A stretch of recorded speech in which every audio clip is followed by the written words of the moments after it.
Hi friends, welcome to my channel. இன்றைக்கி என்ன video பார்க்க போகிறோன்னா, நான் வந்து டேஃபில் வந்து டிஎன்பிசிக்கு டேஃபில் மிசைல்னு ஆன்லைன் கிளாஸ் ஒன்று லான்ச் பண்ணியிருக்காங்க.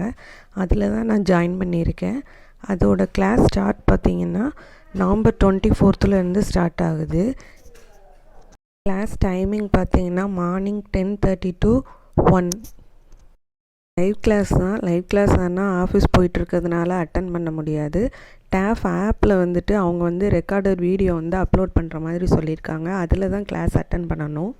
நான் ஏன் இந்த பேட்சில் ஜாயின் பண்ணேன் அப்படின்னா, நான் டெய்லி வீட்டு வேலையை முடிச்சுட்டு ஆஃபீஸ்க்கும் போயிட்டு வந்து என்னோடய சிலபஸை வந்து நான் வந்து ஃபுல்ஃபில் பண்ண முடியல. ஒரு நாளைக்கு ஒரு டாபிக் அந்த ரேஞ்சில் படித்தோம்னா ஓரளவு முடிக்கலான்னு நான் நினைக்கிறேன். மே லாஸ்ட்டோட இந்த பேட்ச் வந்து முடியுது. நெக்ஸ்ட் இயர் 2026 எலெக்ஷன் இருக்குன்ற மாதிரி சொல்லியிருக்காங்க. ஸோ மேக்குள்ளே நம்ம சிலபஸை முடிச்சிடலாம். எக்ஸாம் கால் ஃபார் அதுக்குள்ளே வராதுன்னு நினைக்கிறேன். ஸோ டிஎன்பிசி ப்ரிப்பரேஷனுக்கு கொஞ்சம் டைம் இருக்குது. எல்லாருமே நல்லா படிங்க.